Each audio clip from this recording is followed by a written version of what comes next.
Donc nous voici repartis pour la droite de régression. Cette partie 3, nous allons étudier un cas numérique, en fait le même cas que nous avions fait pour la droite de Meyer, mais cette fois-ci en utilisant la méthode des moindres carrés.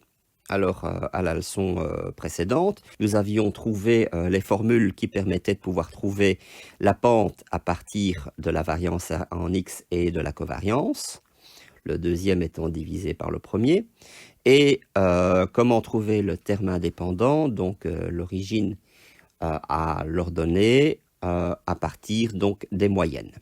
Alors avant de faire l'exercice en question, je voudrais faire une petite remarque en ce qui concerne une autre manière de pouvoir écrire l'équation de la droite à partir de ce que nous avons trouvé. Nous savons que y est égal à ax plus b, ça c'est toujours vrai. Y est égal à ax plus b. Or, je connais la valeur de b si je connais les moyennes. Je sais que y est égal à ax plus b qui vaut y bar moins ax bar. Bien, maintenant que j'ai ça, qu'est-ce que je peux faire? Je peux placer le y bar à gauche, ça me fait y moins y bar. Du coup, je vais obtenir ax moins ax bar. Et en mettant a en évidence, je vais avoir que cette différence y moins y bar est égale à la pente a qui multiplie une autre différence x moins y bar. Ben, vous voyez que c'est encore une autre manière de pouvoir écrire l'équation de la droite de régression, mais en la formulant un petit peu d'une autre manière, sans avoir besoin du calcul de b, simplement en connaissant la pente et en connaissant donc les moyennes x bar et y bar. Vous voyez que, bon, que le b n'était pas obligatoirement besoin d'être calculé. Bien, maintenant nous allons faire ce fameux exemple numérique. Et c'est exactement ça que je vous demanderai de faire en Excel.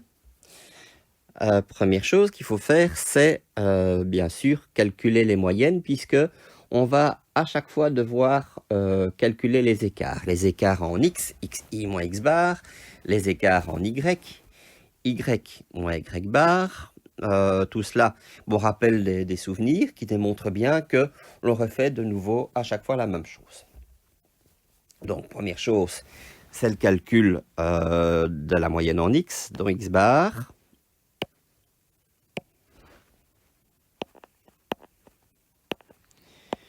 Que vaut la moyenne en x? Très simple, c'est égal à la somme des x divisé par le nombre de valeurs. 160 divisé par 40, ça me fait 40. Je peux faire la même chose avec y bar. C'est donc 200 divisé par 4, ce qui me donne 50. Donc je vais pouvoir calculer tous les différents écarts. Alors c'est parti. Alors, je dois faire 40 moins 40, 0, 40 moins 40, 0, 30 moins 40, ça fait moins 10, 50 moins 40, ça me fait 10. Si je fais la somme, ça donne 0. C'est pas incroyable, nous avions vu ça déjà avec une variable. Lorsqu'on faisait la somme des écarts, fatalement, les écarts positifs et les écarts négatifs se compensaient, et la somme des écarts donnait toujours 0. Ça va être vrai pour les écarts en x, ça va être vrai pour les écarts en y. Donc, pour les écarts en y, j'ai 50 moins 50, ça va me donner 0. 60 moins 50, ça me fait 10. 40 moins 50, ça me fait moins 10. Et enfin, 50 moins 50, ça me fait 0. 10 moins 10, ça fait 0. C'est exactement ce à quoi on s'attendait. Ensuite, on doit faire tous les écarts au carré. Bon, ça va être facile, ça. Hein. Bon, 0, 0, moins 10 au carré, ça me fait 100. 10 au carré, ça fait 100. Alors, le total, ça fait 200. Pour les écarts en y au carré, alors J'entends déjà les remarques qui vont dire, oui, mais on n'en a pas besoin. On n'a pas besoin de calculer la variance en Y pour ce qui est de A et de B. Je vous l'accorde tout à fait, mais vous verrez que pour le calcul de tout à fait autre chose, on en aura besoin aussi. Donc, tant qu'à faire, je le calcule aussi. Ça me fait donc 0, 100, 100, 0. Et j'obtiens également 200. Alors, on va dire que c'est de nouveau un heureux hasard. Il n'y a aucune raison pour laquelle la variance en X et la variance en Y devraient être identiques. Ça n'a aucun intérêt. Ça n'a aucune vérité. Ce que je peux en tout cas constater, c'est que j'obtiens quelque chose à chaque fois de positif, ce qui ne devrait pas toujours être le cas. Pour ce qui est de la dernière colonne en réalité. Autant une variance est obligatoirement toujours positive, pour ce qui est d'une covariance, ce n'est pas nécessairement vrai, parce que là, vous n'êtes pas en train d'élever des valeurs au carré, vous êtes en train de multiplier des valeurs par une autre, et les valeurs des écarts peuvent être tout à fait positives et négatives indépendamment. Donc, pour le premier, c'est 0 fois 0, ça va me donner 0. Ça ne change rien. Pour la deuxième ligne, j'ai 0 fois 10, ça me fait 0. Ensuite, voilà, vous avez moins 10, mais aussi fois moins 10. Moins fois moins, ça fait plus, ce qui fait que du coup, vous avez 100. Du coup, mais vous auriez pu très bien avoir quelque chose de positif ou quelque chose de négatif. Donc, la covariance pouvait être négative. Vous verrez que le fait d'avoir une covariance négative va avoir une incidence sur un coefficient particulier dont nous parlerons plus tard. Et ensuite, nous avons 10 fois 0, ça fait 0 également. Donc, somme du produit des écarts va me donner 100. Voilà. Donc, je pourrais calculer... je vais le faire, comme ça pourra toujours nous servir. Donc, d'une part, j'ai la variance en X, donnera alors à ce moment-là 200 divisé par 4, de nouveau, ce qui va me donner 50. Notez que la division par 4, on ne va pas en avoir besoin. Vous allez constater ça après. La variance en Y, c'est, comme on avait vu que la somme vaut aussi 200, fatalement la variance va valoir 50 aussi. Et la covariance, elle, de son côté, c'est 100 divisé par 4, ça va donner 25. Donc on a toutes les valeurs. Notez que du coup, je connais déjà la valeur de A. Hein, si je veux connaître la valeur de A, je sais que c'est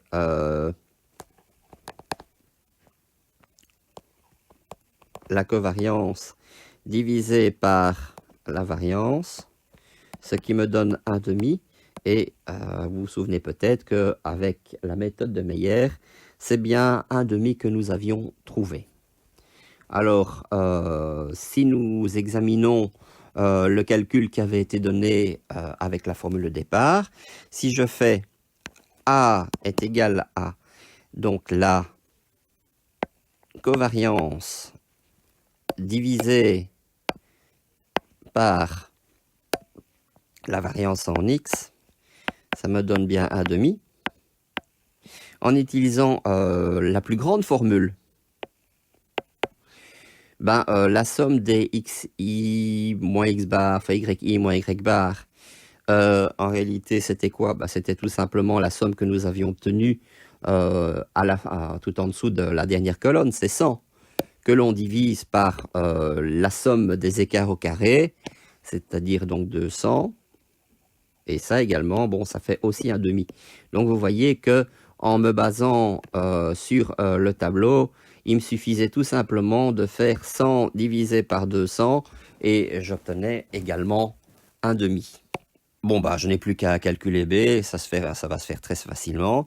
B est égal à quoi? C'est donc Y bar. Y bar, nous avions trouvé 50. Moins AX bar, c'est donc la moitié de X bar qui vaut 40. Ça me fait donc 50 moins 20, ce qui me donne 30. Nous obtenons comme final Y est égal à 1 demi X moins 30. Et vous en souvenez peut-être, c'est exactement ces résultats-là que nous avions obtenus pour la droite de Meyer.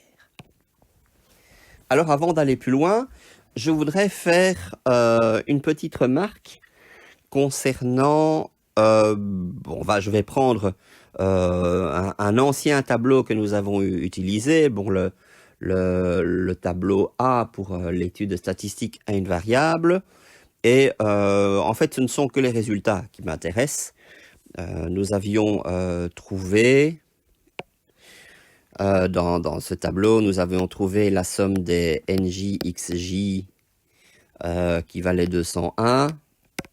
201, nous avions que N était égal à 40 et que nous avions également que du coup, que la moyenne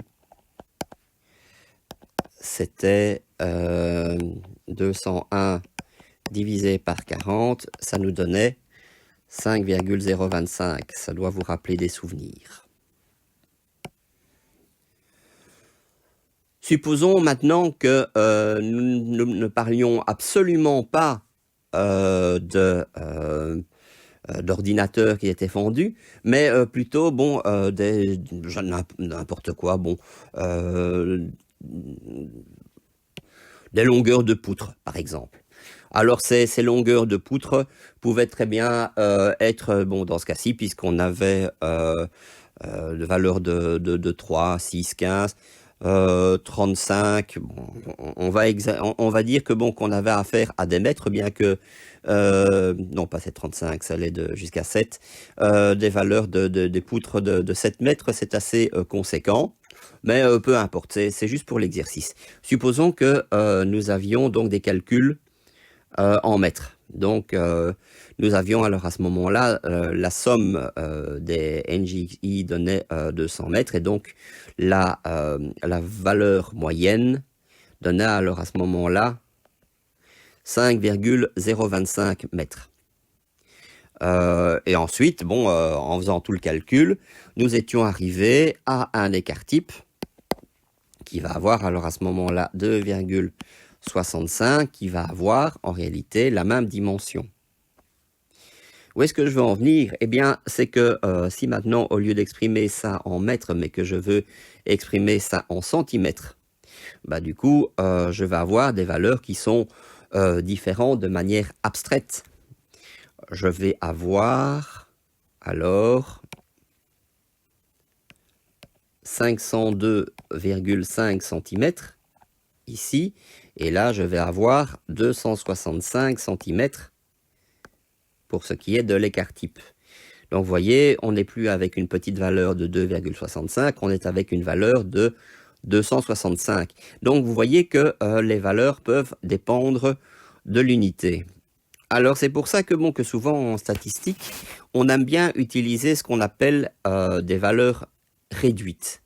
Alors si on pouvait utiliser le principe de quelque part de X bar, le tout divisé par l'écart type, eh bien on aurait soit des mètres divisés par des mètres ou des centimètres divisés par des centimètres, ce qui aurait comme conséquence qu'on aurait un nombre abstrait qui serait toujours correct, quelle que soit l'unité de mesure que l'on utilise.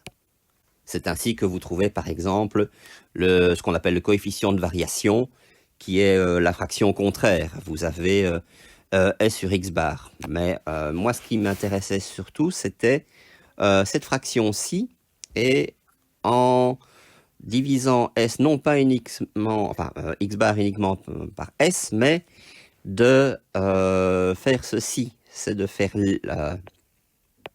X moins X bar, et le tout divisé par S.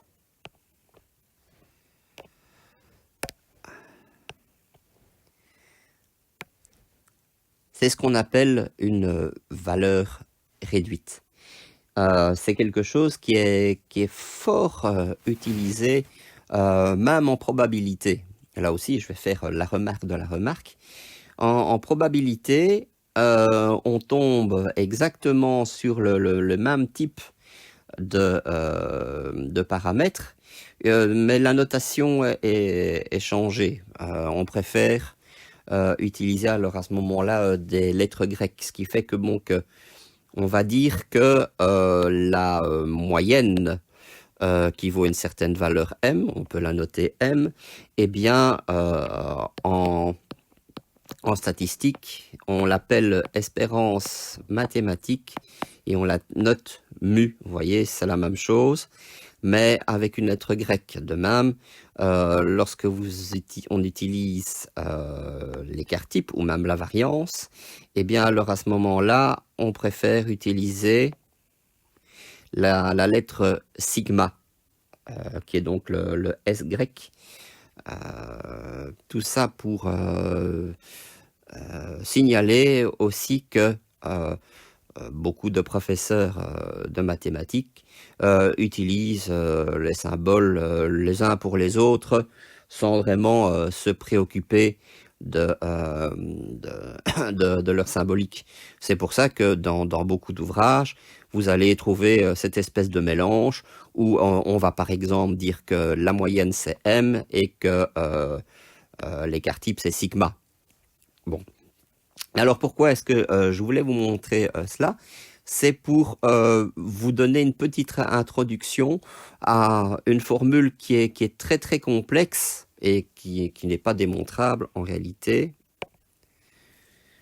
C'est la formule de Gauss, qu'on appelle aussi la gaussienne.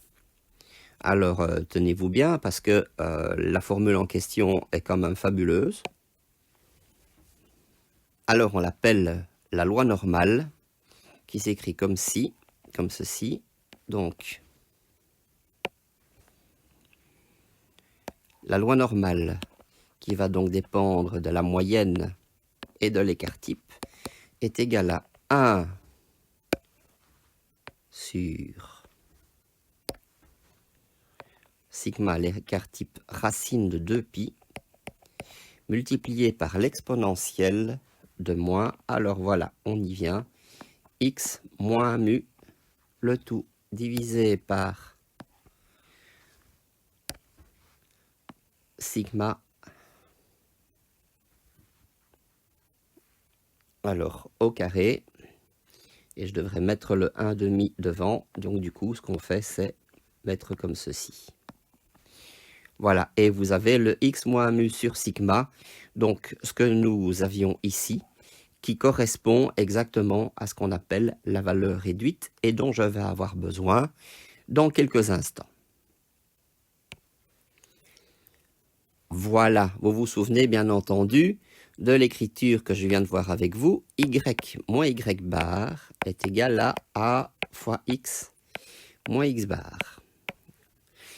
Et de là, qu'est-ce que je vais en faire? Eh bien, je sais ce que vaut a, y moins y bar.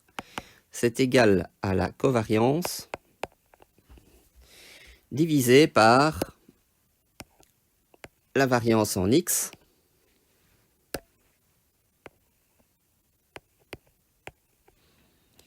multiplié par x moins x bar.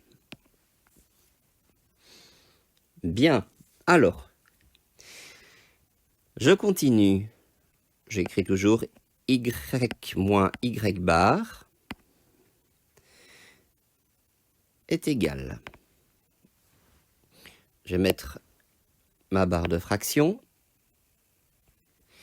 multipliée par une autre barre de fraction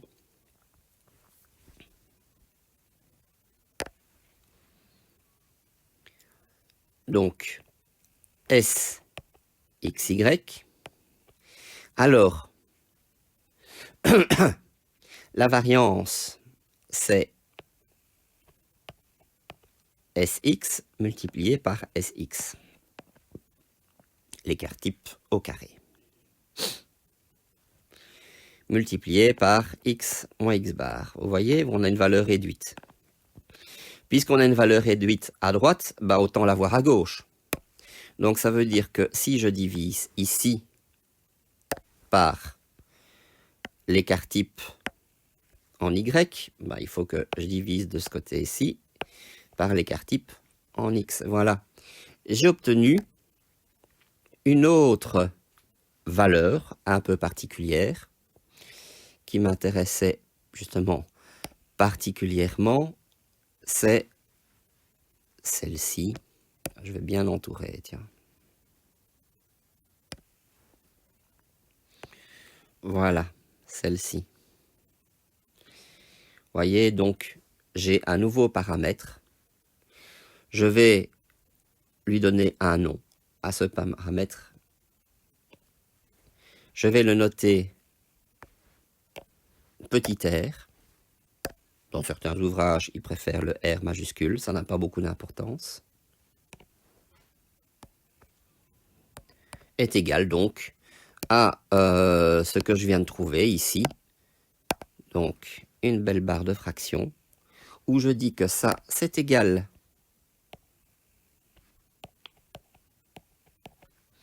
à la covariance divisé par le produit des deux écarts types. Et ça, j'appelle ça le coefficient de corrélation.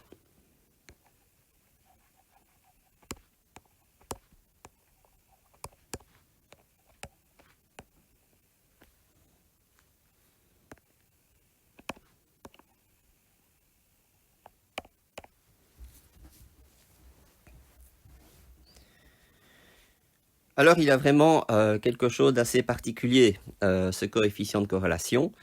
C'est que, justement, par le fait qu'on ait affaire à des valeurs réduites, eh bien, on peut démontrer que R ne peut prendre que des valeurs qui sont comprises entre 1 et moins 1.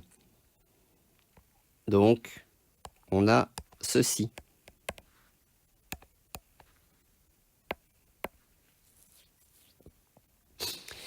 Il y en a même qui s'amusent à calculer ce qu'on appelle le coefficient de détermination, qui est R carré. R carré, bon, du coup, bah, il ne peut être compris qu'entre 0 et 1. On peut s'amuser à regarder l'un ou l'autre. Ça n'a pas beaucoup d'importance. Le coefficient de corrélation est suffisant. Il permet de pouvoir savoir si, justement, depuis le début, on est en train de parler de corrélation, si la corrélation est parfaite, si elle est forte, si elle est faible ou si elle est inexistante. Eh bien, une corrélation qui sera parfaite, eh bien, c'est R qui vaut 1 ou moins 1. Alors, quelle est la différence entre les deux? Eh bien, vous voyez que on est parti, pour trouver R, on est parti de la pente. Donc, si A est positif, eh bien, R est positif. Si A est négatif, R est négatif. Ce qui veut dire que le signe de R du coefficient de corrélation est juste là pour indiquer la pente de la droite. Mais ce qui nous intéresse au niveau de corrélation pure, c'est ce que vaut ce coefficient en valeur absolue ou éventuellement au carré. Donc vous avez, si le coefficient de corrélation vaut 1 en valeur absolue, eh bien ça veut dire que la corrélation est parfaite. Si elle est comprise, on va dire entre on va dire, bien que c'est quand même fort variable, entre 1,5 et 1, toujours en valeur absolue, on va dire qu'elle est forte. En dessous d'un demi, elle est vraiment faible. Et si R est égal à 0, bah à ce moment-là, ça veut dire qu'il n'y a pas de corrélation du tout. Et bien voilà, pour ce calcul de coefficient de corrélation, eh bien, c'est du tout cuit, avec le tableau que nous avions déjà fait préalablement. Alors, SXY, on le connaît, c'est 25. Alors, donc, on connaît la covariance. Et on connaît même les deux variances, qui valent tous les deux 50. Ça veut dire que, pour calculer les deux écarts types, c'est à chaque fois la racine carrée de 50, parce qu'elles sont égales. Donc, racine de 50 fois racine de 50, ça va donner 50. Il n'y a plus qu'à calculer ça et on va voir donc ici ce que ça donne. Donc nous avons que la valeur de R est égale à ce que nous avions calculé, c'est-à-dire 25, divisé par la racine carrée de 50 au carré. Racine de 50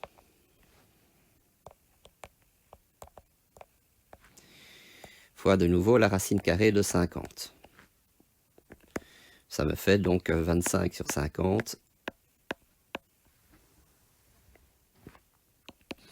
Ce qui me fait un demi. Donc je dirais que bon que la corrélation, pour moi, elle est faible. Notez également que toujours avec le tableau, nous n'avions pas besoin de calculer la covariance et les deux variances, puisque chacune de ces deux valeurs prenait les trois sommes qui sont ici, qu'on divisait par 4. Donc, qu'est-ce que nous devions faire? Nous devions faire simplement 100 divisé par la racine carrée de 200, et encore une fois, divisé par la racine carrée de 200. Donc, que nous aurions pu également écrire. Voilà, je reprends le calcul qui était fait ici et je remplace les données. Voilà, pas grand-chose à changer en réalité. On va tomber sur 100 divisé par racine de 200 au carré. Donc 100 divisé par 200, ça donne 1/2. On retombe à nouveau sur le même coefficient de corrélation, ce qui met fin à cette partie statistique à deux variables.